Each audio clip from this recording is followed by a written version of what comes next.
I'm looking at the Facebook group as well. Cool.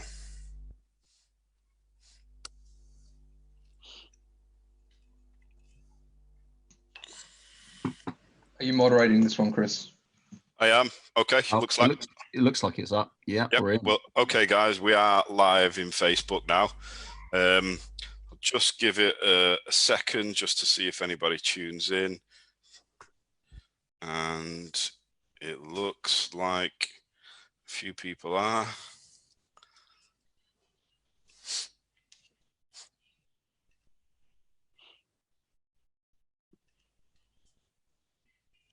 Yep, we've got 10 people, 14 people watching now. Okay, so Awesome. I guess we'll get started. Just going to close that down. Yeah. Okay. Welcome, everybody, to a second of our current series of, I guess, kind of live stream interviews.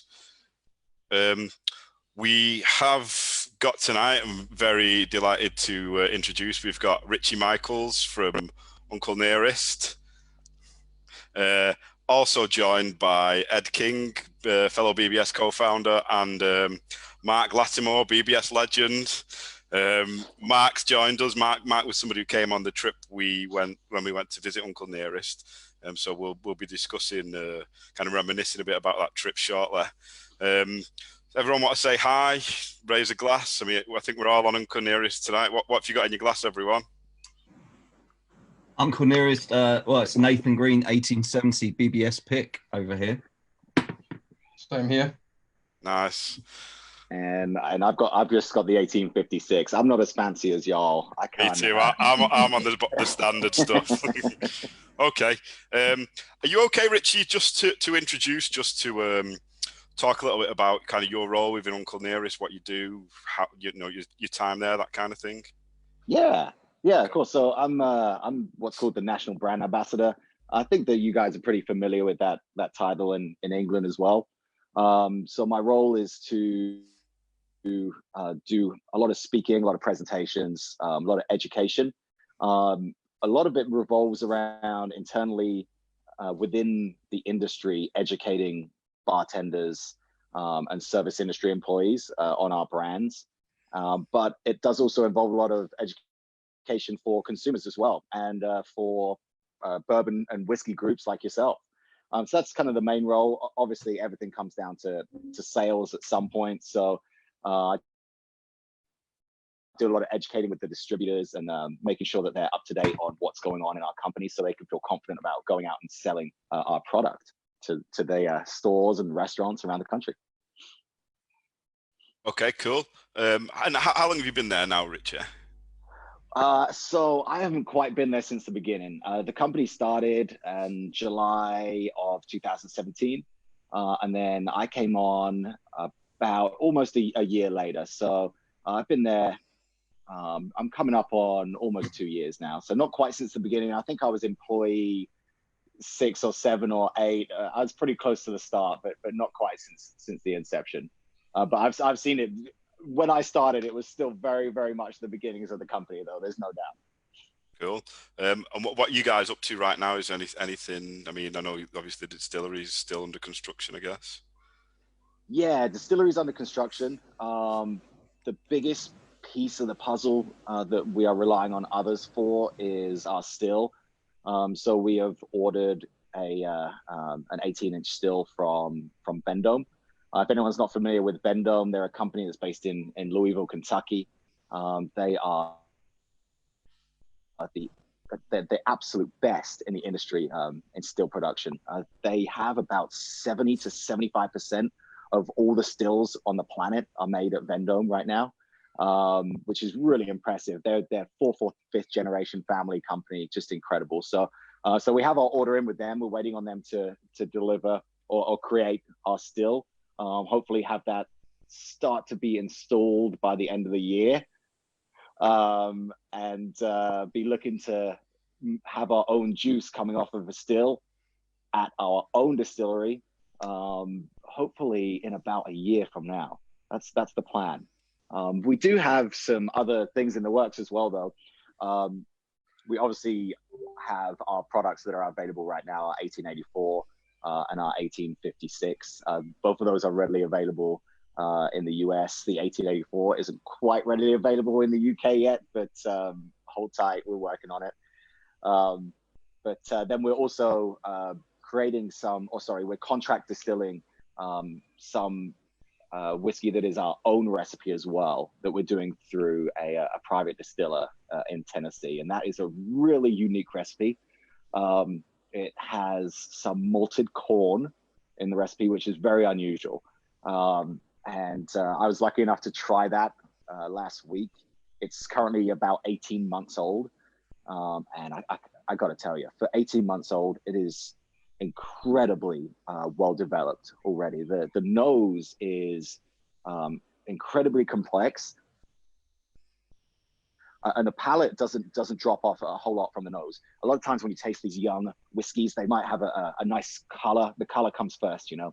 So they might have a nice color, and then they might have a really nice nose. The nose tends to gain its complexity after the color, and then the palate is what comes last. So a lot of times with these young whiskeys, you taste them at 18 months, 2 years old, they have a nice color, they have a nice nose, and then the palate completely drops off and they taste just very young, very green, very ethanol. But I got to tell you, ours is incredibly well developed for 18 months. I'm really excited about it. That sounds awesome. I've never heard of malted corn being used, I don't think, before. But what kind of characteristics is that? I mean, what's the driving factor behind that? What's the idea of using malted corn? The idea was tradition. So we were able to, we were handed a recipe that was being made at the Dan Call farm during Nearest Green's era of living and working there. And so we don't know exactly if Nearest was making this recipe or if it was even being made at all. We just have located, or we were given a recipe that was being made on that property during the era that Nearest was living and working there. And the recipe included malted corn. So we decided to contract distill using that recipe, which is pretty exciting. So that was kind of the whole theory behind it. It's just it's an experiment. We hadn't ever tasted any really good whiskey that had used malted corn before, so it's kind of just an experiment. We wanted to see what happened, and it's coming along quite nicely. Cool. Just a quick note on the 1884, because I was in Jerry's and Matt was in there last week, and I got to taste it. So I think it's coming over to the UK soon. He said there was like a batch coming over. I don't know if that's getting delayed because of coronavirus or anything. I would assume so. I really would. You know, our broker in England, her name's Nicole. She's fantastic. I'd have to communicate with her to find out exactly where you're at with the 1884. But I would assume that it's being held up, but it's close. So, tasted great. Tasted really good. I was really impressed. Yeah. Is there a lot of variety between the 18? Yeah, it's beautiful whiskey. Yeah, that actually kind of is. You know, it's all in the same wheelhouse of flavor. We use all barrels that are between 7 years and 8 years. So nothing that is 8 years plus. It's all 7 years and 11 months. And so there is a pretty consistent flavor profile in using those barrels that are all aged in the same warehouses, using the same recipe, aged for the same amount of time. All the barrels have a pretty similar life story. But you know what? There's such a beautiful thing when it comes to nature and aging whiskey, that every barrel just comes out a little bit different. So each time we make these batches, we will go to the warehouse where the barrels are being stored, which is in Columbia, Tennessee. And so we really will hand pick the whiskey that we put into each batch. And so each batch is at least 100 barrels, up to about 140, I think is the biggest batch we've done. So extremely small batches. And when I say we hand pick the whiskey that goes in there, we don't pick each specific barrel. We don't taste and pick each specific barrel. The warehouse where they're storing the barrels, they will create micro batches for us, which will be usually 200 gallons. and then we will pick micro batches of whiskey that are between 7 and 8 years old, and then we will use those micro batches to blend the overall batch that then gets bottled as 1884. Myself and Victoria Edie Butler go and do that.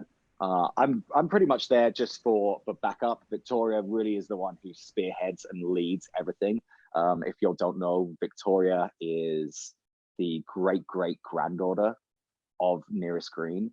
So on top of being our master distiller, she's also Nearest Green's great granddaughter. And on top of that, she's also the first recorded African American female blender in the US. So she's just a pretty important person in the industry almost immediately in her career. So we go and do that together, but Victoria absolutely spearheads everything. So she'll look for my suggestions sometimes, but the final say of the whiskey that goes into each batch is absolutely her final say. Just so happens that on the last couple of batches, we've picked blindly. So we haven't talked to each other about what we like and what we don't like. And it just so happens that the last 2 batches, we have picked exactly the same whiskey that's going to go into each batch, and exactly the same whiskey that we think isn't ready, that needs to go back onto the shelf to be aged a little longer. Nice. I was wondering if we could talk, since we've got Mark and Ed on. I mean, we of course were lucky enough to go visit you guys. What was it? 2 years ago? Was it 2018? Year and a half ago, Chris, I think. Yeah, about then. Yeah. I was wondering if Mark, if you want to talk a little bit about that trip. What do you think, maybe? Yeah, I mean, it was a great trip. It's an interesting one because it's my first time. So I've been to whiskey distilleries before, but no American whiskey distilleries. And the biggest difference with the trip, really for me, was just the history behind it. There's so much more focus on actually the history rather than production of whiskey. I mean, when you go on trips to most distilleries, there's a little bit about the history of the distillery, but fundamentally it's all about, this is how you make whiskey and this is the process that you go through. I think what was quite unique about the Nearest Green tour was just how steeped in history the whole thing was. You know, from the detailed research that Fawn had done leading up to the creation of the brand, but then also going to Jack Daniels and to other Tennessee distilleries and seeing what was going on there. But absolutely fantastic, and going out to the site of the Uncle Nearest distillery as well, which was still being built when we went out there, and the farm was absolutely fantastic, as was the Dan McCall farm as well. Yeah, for me, the Dan Core farm was amazing. And if you go onto the Uncle Nearest website, if you want to know a little bit more about it, there's a video that's made. It's got the guy from Westworld, Jeffrey Wright. Yeah, he's basically at the farm, the Dan Core farm, and he tells you the story of. It's basically where Jack Daniels grew up. It's where Nathan Green, you know, if you go out around the back of the farm, there's like a stream, and you can go and visit the site where they were originally distilling. Like, they've even got these old pipes coming down the hill that are still there. It's just an amazing experience to stand on this really important point in sort of American whiskey. Yeah, highly recommended. That was the most amazing thing for me when I went out there. And the other really good thing about when we went out there was that you know, we got a tour of Jack Daniels as well, and it's just amazing to see that they're really embracing the Nathan Green history as well. You know, at the start of the tour, they've now got a whole piece on Nathan Green, and when you take the tour around the distillery, the guides talk about it as you go around. So yeah, it's a very exciting. It's one of those, you know, there's a lot of stories in whiskey. There's a lot of people who put stuff on bottles, but you know, Fawn Weaver, she's got an amazing story there. It's genuinely probably, I think, the biggest contemporary story in American whiskey. She's got something really, really special there. And I just to echo the story point, one of the big advantages I think to actually going, and appreciate at the moment it's going to be a bit hard for people from Europe to travel, but actually going and doing these tours and doing the Nearest Green tour is the stories that the people around you tell. It's not just a building, it's not just a distillery, it's everyone in the community there that you meet, and particularly Lynchburg is such a small town. Everyone who lives in that town has a story and has a connection with the distilleries or has a connection with the history, and they share it with you. And so it's sort of so much more than just necessarily going to a particular distillery, particularly if you've been to ones in Scotland or whatever. That's more just that's the site. It's actually a kind of living and breathing whiskey town, which is pretty amazing when you're there. Yeah, it's really one of the most special locations for whiskey in America. There's no doubt about it. When you actually go there for the first time and realize how much this entire town and everyone's life who lives in this town really has revolved around the Jack Daniel distillery, and has revolved around the story and the history of Nearest Green and Jack Daniel. It's really quite incredible. And a lot of times people ask me the question about, well, two questions really. Why has his story now just become a big deal? And it's really because of Fawn Weaver, who started the Uncle Nearest Whiskey Company, and her research is what has brought it to light on a mass scale. And it was never that it wasn't an important story. It was always a beloved story that people in Lynchburg and around Tennessee always knew. And the best way I can kind of equate to people is why it never was put in the global spotlight until now is I often refer to I come from London and I grew up seeing Big Ben every day. So it wasn't a big deal to me to know that. I knew that was an incredible thing, and but I didn't want to run around the mountaintops of the world shouting about Big Ben, because it was just something that was just part of my upbringing, part of who I am. It's just there, and I knew it. And it's kind of similar for the people of Lynchburg and the people of the surrounding counties, that everybody there grew up with this story of Uncle Nearest and Jack Daniel, and everyone knew it and everyone loved it. And it's just part of their lives. So it's not that anyone ever didn't want to tell the story. It was just such a part of their lives that they almost didn't realize it was something that should have been being shouted from the rooftops. And so then when Fawn came in from outside, she came from Los Angeles to go and live in Lynchburg. So her coming from the outside and then seeing, wow, this is incredibly important, and her having the means and the connections and the ability to be able to shout it from the rooftops on a global scale. That's why it kind of came to fruition in the last couple of years, like it has. And then I also get asked about our relationship between our two companies, between the Jack Daniel distillery and the Nearest Green distillery, and I get asked how does the Jack Daniel distillery handle this, and I tell you, they couldn't be more excited and more proud of what we are doing as a company. They are in almost constant communication with us. They are our biggest cheerleaders. Every time we do something awesome in the market, we get an email from them saying, "That was so cool. We are so proud of you. Keep it up. Anything we can do to help." The best way I can describe our relationship is it's just an unlikely, beautiful relationship.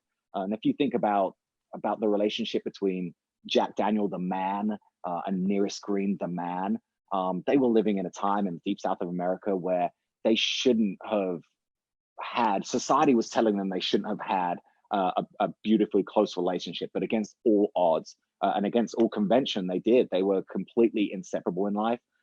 They loved each other more than any other people on the planet, in a time where society was telling them that they shouldn't. So in that same kind of environment where society is telling us that two distilleries who are making Tennessee whiskey should be rivals or should not be hanging out and shouldn't be friends. Our relationship is similar to Jack and Nearest. We are just the most beautiful of friends in an environment where society tells us that we shouldn't. But you know what? We believe that the right thing to do is to be good friends and help each other. And our company is based off of making decisions based off of what we think is the right thing to do, not what society or what the industry tells us. So it's just it's a beautiful thing. Yeah, and I'd highly recommend. I know a few members of BBS have gone over and done the tour, but I would highly recommend it. I actually found Tennessee, in some ways, I enjoyed it more than trips that I've had to Kentucky. It really is it's quite different, and you know, the food and the culture there is really worth experiencing if you get a chance. Yeah, you better like barbecue. Yeah. If you want to come, you're going to be eating a lot of barbecue. Chris struggled with that, didn't you? Yeah, not the most vegetarian friendly state. Yeah, Chris didn't have a good time out there. It was he was basically living off chips for about a week. Yeah, and fried okra. Yeah, I mean, I think what was special for me. I mean, I agree with you, Ed. I mean, we've been to trips to the States. I've been to Kentucky, but I think that for me, when we all went, it was just absolutely magical time. Just everything that you guys have got going on there. You know, from the accommodation that was it Lem Tolley's old house that we stayed in. Yeah, the Tolley house, yeah, beautiful. You know, the old master distiller from Jack Daniels, and then the farm, the Dancall farm, just what's being built, and as well as that, the people that you've got working there. You know, like, I mean, you know, you're a good guy. There's Stephen, and then of course Sherry is, you know, she's an absolutely amazing person, isn't she? Oh yeah, Sherry is she is one of a kind. And so if anyone doesn't know Sherry, I'll give you a quick rundown of her story, because she's just, I mean, you can tell by my face already that I just love this lady. She's probably one of the biggest unsung heroes in the American distillation industry over the last 30 years or so. So she actually kind of, her story kind of resembles Nearest's in a way where he was the one who was behind the scenes, making the amazing whiskey that Jack then went out and marketed and sold. Sherry was kind of the same, in the same way, very similar to Nearest in that way, where she was behind the scenes at Jack Daniel, making the amazing whiskey that then their marketing and sales team was then going out and selling. So Sherry started with Jack Daniel in 1975. And she started very much on an entry-level position because she was only 17 years old, which is kind of unusual to be working in a distillery that young. But she grew up in the town of Lynchburg, which is tiny. It's only about 4,000 or 5,000 people. And so everybody in that town in some way was connected with the distillery, in some way either worked there full-time or part-time, or somebody in their family did. But every family in that town was connected with the distillery in some way. So Sherry started working there part-time in 1975, just doing obviously very, very low-level job. But over the course of the next 31 years, she went to work in or be a department head in every single department of the distillery. She really was their absolute rock star throughout her career. And then after 31 years, she retired. So that would have been 2006. And when she retired, she was the director of distillery operations for the largest American whiskey export distillery in US history. So she is one of the absolute unsung heroes, gods of the distillation industry here in America. And so after she retired in 2006, well, right before she retired, she hired the current master distiller at Jack Daniel, who is still there today. And then she just went into what she likes to call a sabbatical, So she was just kind of goofing around Tennessee, goofing around in Lynchburg, and having a good time, and doing some real estate stuff on the side. And then the real estate stuff is how she then got involved in Uncle Nearest, because she sold the Dan Call farm to Fawn Weaver. And so that's how it came into the ownership of the Uncle Nearest company. And then once she sold the farm to Fawn, she inquired what the plan was, and Fawn told her that she was writing a book, and she wasn't exactly sure what the long-term plan was. And Sherry said to Fawn right then, well, you know, if you ever decide to make a bottle of whiskey with this man's name on it, with Uncle Nearest's name on it, then you let me know, because if there's going to be a bottle with his name on it, it's got to be the best damn bottle of whiskey that ever came out of Tennessee, and I'm your girl. I'm the one who's going to need to oversee that for you. And so Fawn always likes to joke that our master distiller is also her real estate agent. So yeah, Sherry was amazing, and we knew she was a big shot because when we were doing the Jack Daniels tour, like Jeff Arnott came out. We were on the tour, and then he came out of his office to come and see us, and then we got to talk to him for about 30 or 40 minutes at Jack Daniels. For anyone who doesn't know, Jeff Arnott is the master distiller at Jack Daniels, but a very good friend of Sherry's. But Sherry was amazing.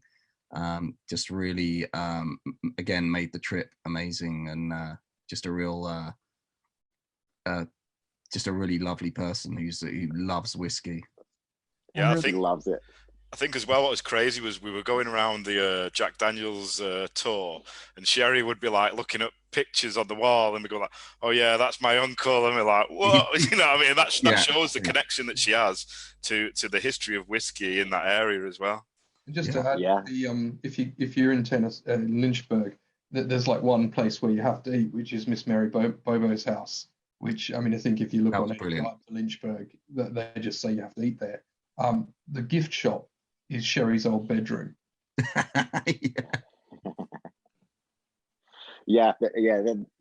pretty incredible. That was Miss Mary Bobo, was Sherry's grandmother, and so Sherry used to live there when she was in her more rapscallion teenage years. So I'm sure there was some interesting stories that came out of the Miss Mary Bobo house from Sherry when she was younger.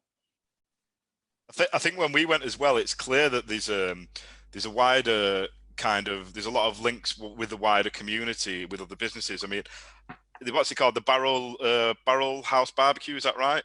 Is that the right name? You got it. Yep.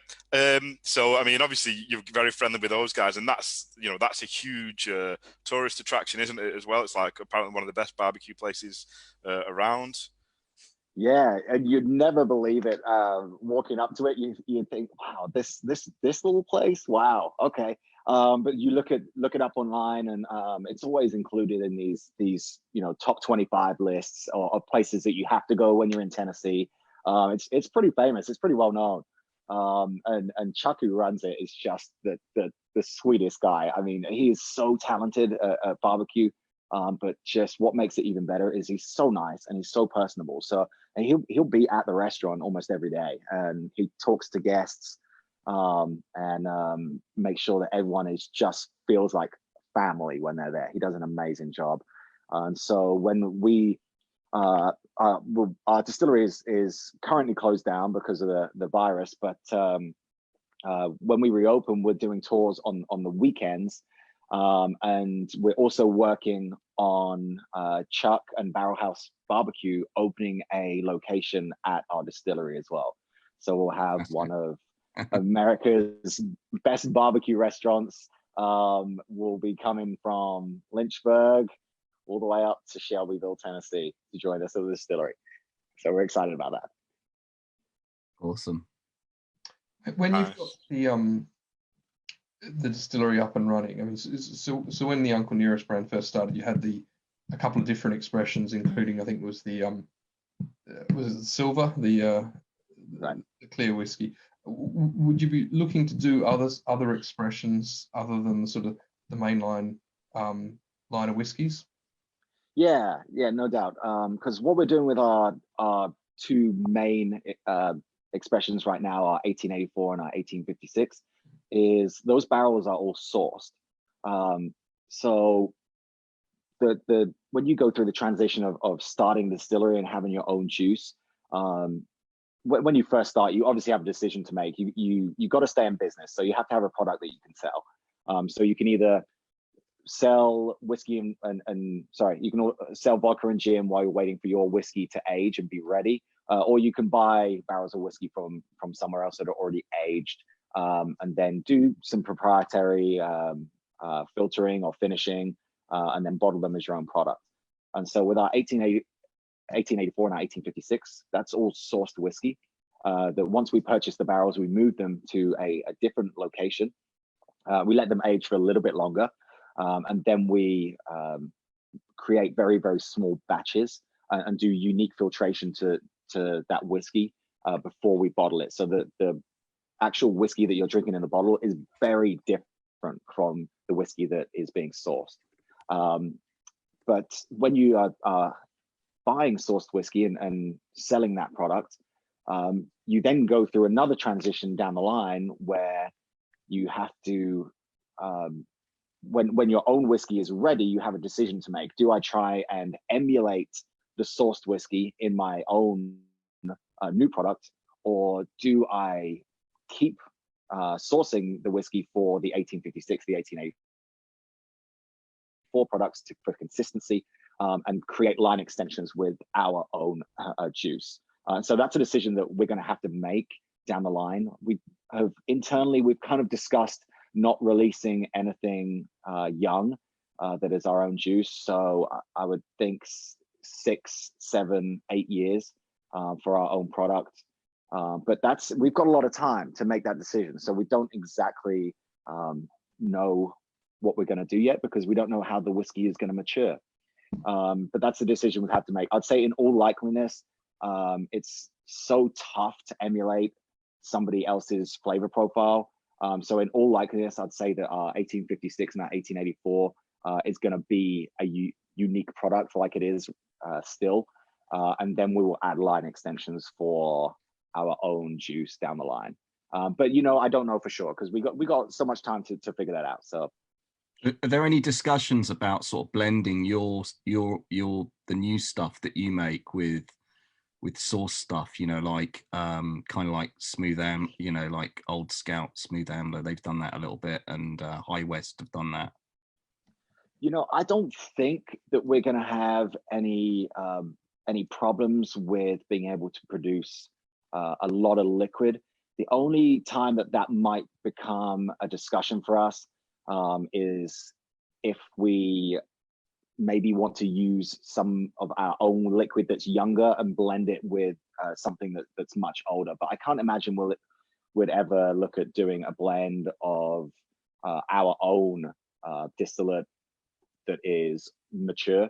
The only way that would kind of make sense is if our distillate was still immature, that we didn't want to bottle it by itself, and we'd look to blend it with something that was a little more mature. But we actually haven't I personally haven't had that discussion with Sherry, so I'm not sure if that's something that's been in her mind, but it hasn't been something that she's brought up to me. Okay.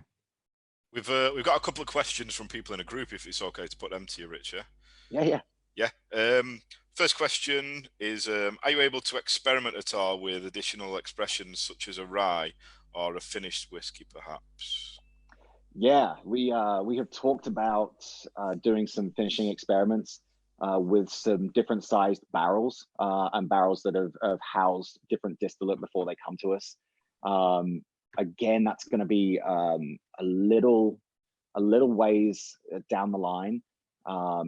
We don't have anything sitting right now that is enough to be able to put out to bottle as a product that can go into distribution.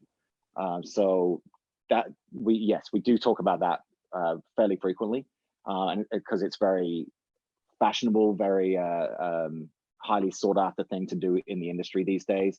Consumers are looking for something new a lot quicker than they used to.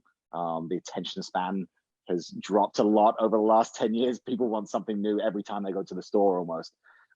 So yeah, we have talked about that a lot. We haven't looked into doing any rye whiskey, and that's because our company is based around Uncle Nearest Green.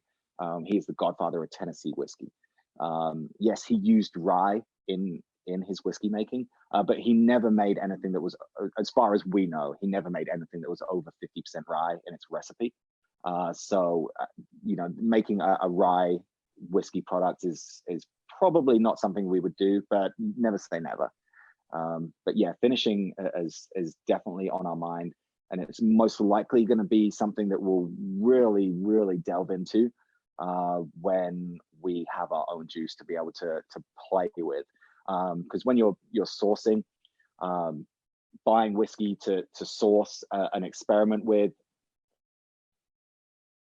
and create finished batches with is very expensive. If those batches don't turn out well, then you have to dump them. You're wasting a lot of money doing that. It's much cheaper to experiment with these finishing techniques when you have your own distillate to play with. So more than likely, that's going to be a while. Okay, cool. And then we've got a question that a few people have asked. Do we have any update on our next British Bourbon Society barrel? Oh yeah, it's coming. It's coming. It has been dumped. It has been bottled. It's on its way. So just a little delay right now with exporting goods. So I'll check with our broker in England to see when the delivery date is. But like everything right now in the industry, everything's a little held up. But it has been dumped, and it has been bottled, and it is a 15-year-old. We waited until it turned 15 years old to dump it. When we actually did the barrel selection, it was only a 14-year-old, and so we purposely waited for it to turn 15. And the flavor profile was actually I kept some of the sample of 14-year-old that we tasted during the barrel selection, and side by side with it letting it sit an extra 6 months, it didn't actually get too much oakier. I was really quite happy with it, because it's always iffy when you get to 14, 15 years old. These products become almost over oaked. They can sometimes taste like you're almost chewing on a pencil. So it's a little risky, but I'm really happy with it. It didn't become incredibly significantly more oaked in those extra 6 months we let it sit. So it turned 15 years, and then we dumped it for y'all. So it's on the way, and you all should be pretty excited. Sounds amazing. Richie, are you guys exempt from the bourbon tax, or is that hitting Tennessee whiskey as well? So I'm not exactly sure. That's something that our broker deals with. As far as I understand it, the tax is on bourbons or American whiskeys that are being exported. That's how I've understood it. But I'm American based, and so I only deal with sales teams and distributors within the US. So that would be more of a question for our broker who does our exporting for us. So sorry about that. Just another question on the single barrels, Richie. I mean, how's that play? What is that like as in terms of a part of your business? How many single barrels are you doing, or have you already done? It's a very small part of our business, and we don't intentionally make it a small part of our business. We're just extremely strict on our guidelines for our single barrels. So naturally, it becomes a very small part of our business because of that. So the way that we select those barrels are that we only pull aside barrels that are at least 11 years old. Then once those barrels are 11 years old, we then test the proof on them. And if the proof is 108 or above, then we keep those aside. So 11 years old, 108 or above, we keep those aside. If they are below 108, then we blend them into our 1856 product. And that's the amount of barrels that do sit at 108 or above after 11 years for us is really quite slim. Our whiskey goes into the barrel at 110, and then it sits in the warehouse at the distillery that we source from. And then once we purchase them, we move them then to a different warehouse in Tennessee that we oversee. And so when they sit in that warehouse, they actually sit in a very different environment. They sit very close to the ground. And the significance of that is that when the barrels are close to the ground and they're very cool in temperature, the alcohol will start to evaporate at a much faster rate than the water and the other molecules that are inside the barrel, because alcohol evaporates at a lower temperature. So when they're sitting at that lower temperature, the only thing that's really evaporating off is the alcohol. It's not the water and the other particles. So during that time when they sit in that other warehouse that we move the barrels to, the proof drops quite significantly. And so we see barrels that are 9, 10, 11, 12 years old. We see the whiskey coming out of those barrels as low as 97, 98 proof, which is extremely low in the industry. Just to give you all your viewers a comparison, your kind of more mainstream products, like your Old Foresters, your Buffalo Traces, they're coming out the barrel, or your Jim Beams, your Jack Daniels, they're coming out the barrel between 125 and 130, 132. And so our whiskey can come out the barrel after 10, 11 years as low as 98. And generally up to about 106. So finding a barrel that's at least 11 years old, testing the proof, and then finding that it's 108 or above, those are quite rare to come by. And then once we pull those barrels aside, myself and Victoria and Fawn and Sherry, we'll all taste those barrels. If we all unanimously agree that this whiskey in this barrel is exceptional to the point where it is world-class whiskey, then we will bottle it as a single barrel and offer it for sale. And so that doesn't happen very often. And so it's become a very small part of our business because of our process, not because we intentionally wanted it to be a small part of our business, just because we wanted it to be the absolute most exceptional whiskey that will ever come out of the state of Tennessee. And so we've done about barrels that we've released into the market. We've done about 30 single barrels in 2.5 years, which is very, very low. But we do try and be a little more lenient with our single barrels that we sell at the distillery, because we want our 1820 single barrel product to be available as often as possible, almost every day at the distillery. So I guess that kind of process you have where with the proof that and the proof that these whiskies are coming out, I guess that means there's not a lot of water going into the 1856 when it gets bottled as well. Oh, not at all. We only use about 3% added water before we bottle it, which is incredibly low again. So our barrels, the 1856, we use 9+ year barrels. So 9, 10, 11, 12, sometimes even up to 14 years we'll use in those batches. We do about 200 barrels at a time for those batches. So again, very, very small. And so when we blend together those 200 barrels that are between 99 and 106 proof, generally the batch strength will come out between 102 and 103.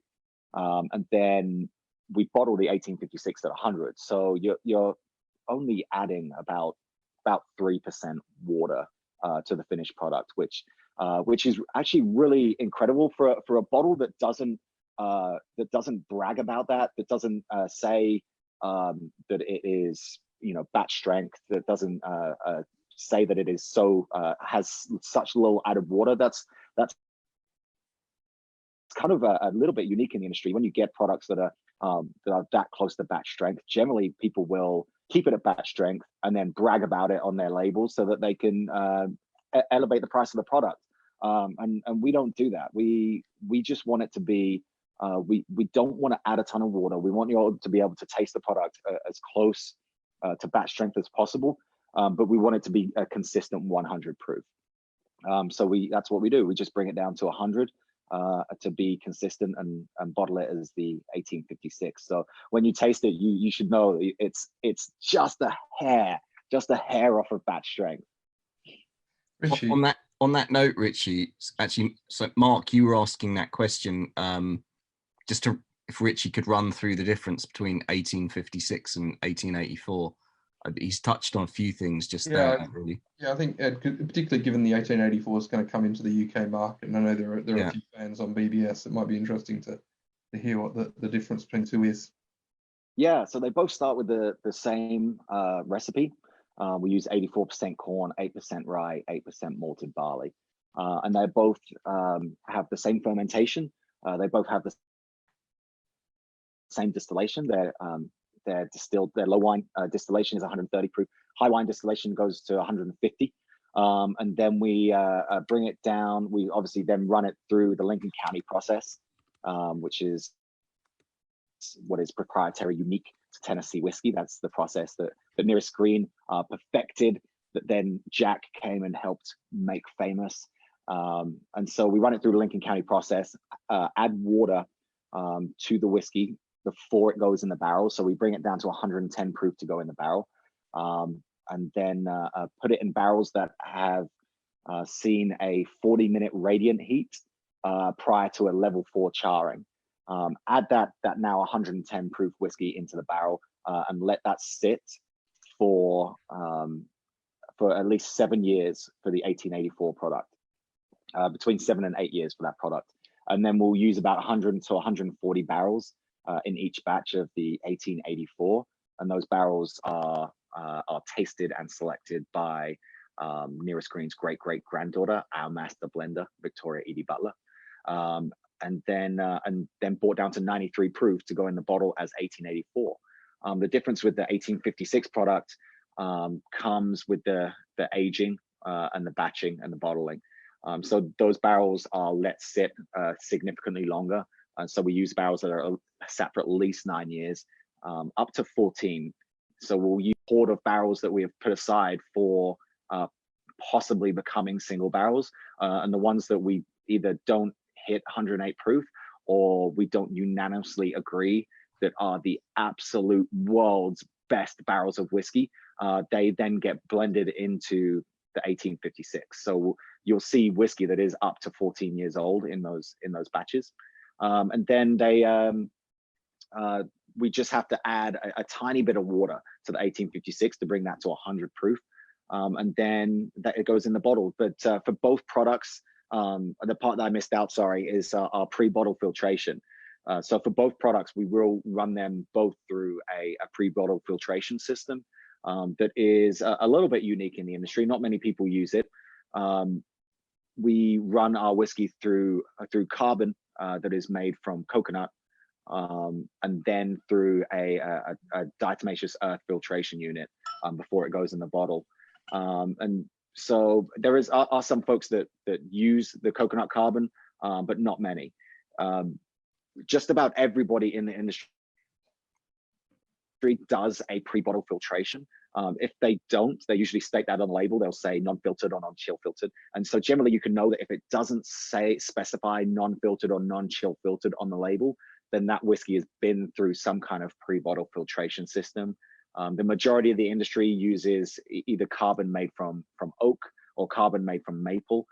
It's very cost effective, and it does a really stellar job of removing some of the nasty byproducts of distillation that you don't want in your finished whiskey. Some of the congeners and aldehydes, some of the fatty and amino acids, and the residual fusel oils that aren't cut when you're taking your heads and tails. You don't necessarily want those in your finished product. So that pre-bottle filtration will clear all of that out of the whiskey. Most people use carbon made from oak or maple. It's very cost effective, easily, readily available. We chose to use carbon made from coconut, sorry. And the reason we made that decision is because the coconut is much, much more effective at removing those byproducts from distillation that you don't want in your finished whiskey. The reason everybody doesn't use coconut is because it's much more expensive. But it's, to us, that investment was absolutely worth it. it makes the finished product incredibly soft. When you sip the 1856, knowing that is only 2 or 3% added water pre-bottle, and then tasting how incredibly soft that whiskey is, it's almost like your mind can't comprehend. How is this so close to batch strength, but it's so soft? It's almost like an oxymoron. And the reason for that is because of that coconut carbon filtration that we do before we put the whiskey in the bottle. Just on that, our very own Andrew Watson has put a question. I'm not sure if you've seen. What the heck is diatomaceous? Is it earth? Diatomaceous earth, yeah. Okay, so it's a naturally occurring substance that is used for purification and filtration.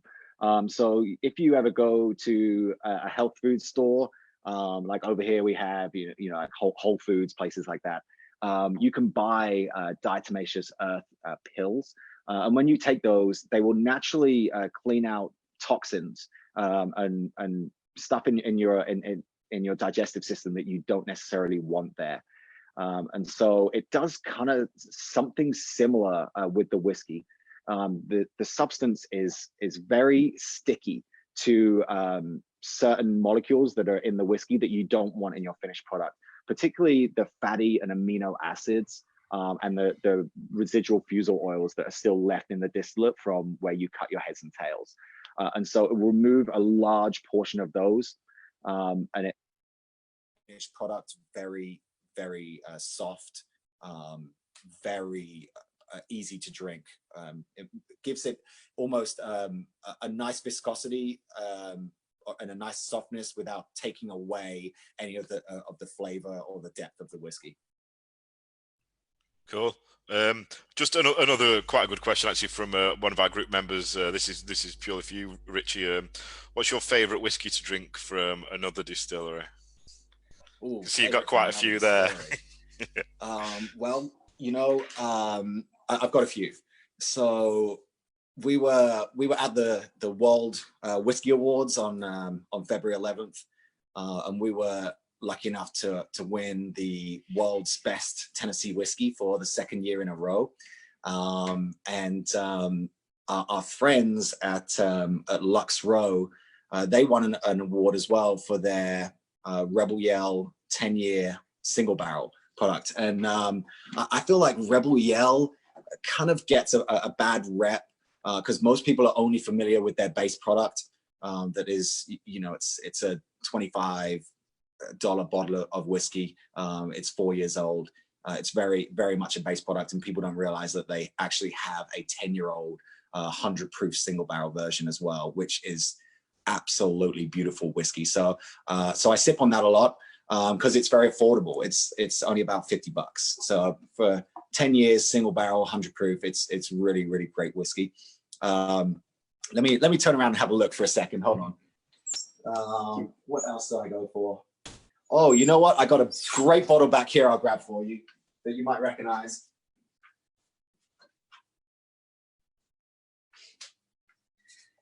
I was lucky enough the last time I was over in London. My buddies over at Jerry's saved a bottle of this for me, and it's almost gone. So this is quite delicious stuff too. And we're lucky enough where we're getting starting to get that distributed. The Blanton's Gold 103 is going to start being distributed in the US in the next, well, once all of this blows over, they're going to start distributing that in the US as well. So that'll be great. So those are two of my favorites. I like sweet. So generally anything weeded, I gravitate towards, like the Rebel Yell 10-year single barrel is a weeder. And so I really love that. But yeah, anything that's really sweet, anything that is, I really like higher proof stuff, because, we sip whiskey every day.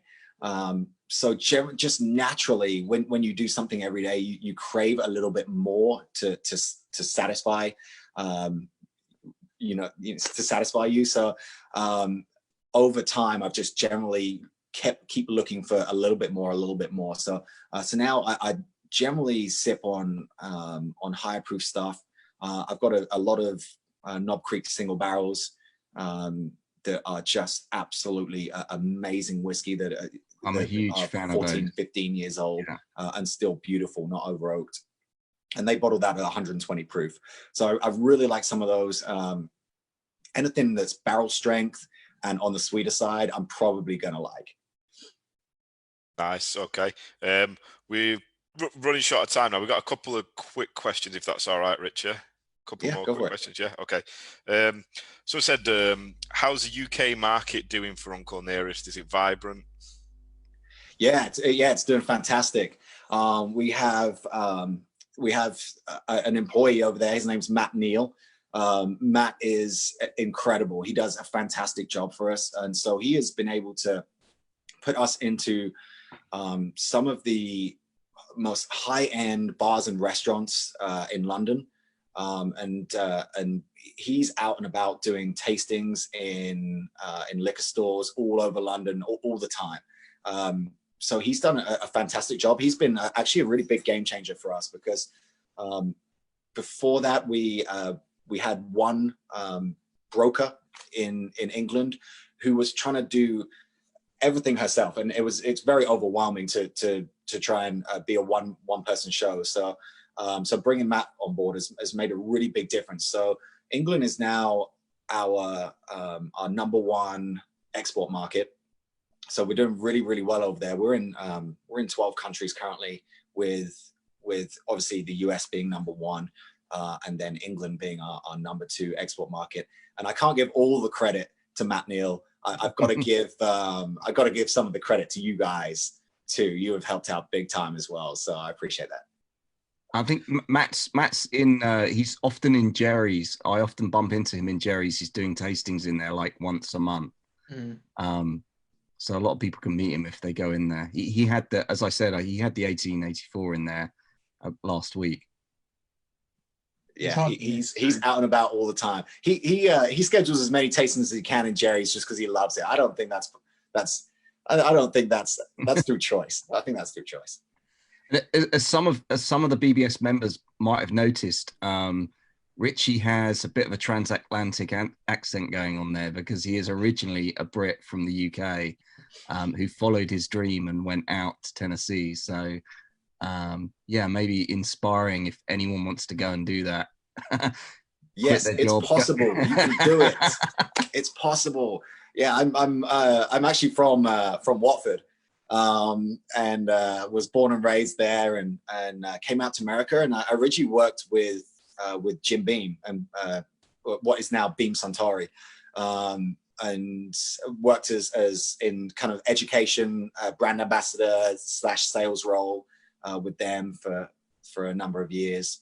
And then I started a consulting company in the whiskey industry over here, which is still running and operational. And then I also ran some whiskey bars, which you kind of have to do to really get engulfed in the industry and understand how it all works. And then I came on board with Uncle Nearest, and it's been the most incredible experience. But it's possible. You can do it. I'm there. we got one more question, and then we'll wrap up because we've been an hour now. Are you thinking of releasing the silver whiskey again? Is that in the future plans? We've talked about it. It's a really, really difficult process. We released one batch, and it was incredible. The whiskey was absolutely incredible, but we kept reblending batches of it, and we couldn't replicate the standard that we had on the first batch, which is why we then decided to not pursue that project anymore. But we do still talk about that project and possibly doing it down the line, but doing it in a different way. And so we've talked about, maybe using older whiskey to try and get the intensity and the depth of the flavor profile that we had in the original batch. But then that would then mean that we'd have to use a process to remove the color from it. And so then you run into deciding whether it's cost effective or not. Because generally what you have to think about too is that when a consumer sees a silver whiskey on the shelf next to a brown whiskey, they automatically think the silver whiskey is going to be cheaper because they think it's aged less or unaged. So you run into some marketing and sales points that make it difficult for the product to be viable, but we would really like to have something on the market in the future. We just don't exactly know what it is yet. Okay, thanks. Yeah, I mean, I really loved that when I tried that. I was really shocked by the amount of flavour that it had. I thought it was just like going to be moonshine kind of vibe, but it tasted like whiskey, you know. So yeah, that was really cool. I think we'll call it a day. We just reached an hour. Just want to say, Richie, thank you very much. Hope all's going well over there for you. Obviously, we live in crazy times at the minute, but thank you very much for joining us, and wish you all the best for the future. Cheers, Richie. Awesome. Thanks, Well, Richie. cheers, guys. I really appreciate it. I got a tiny little bit left to finish off with you. So my glass is empty. Cheers. See you soon.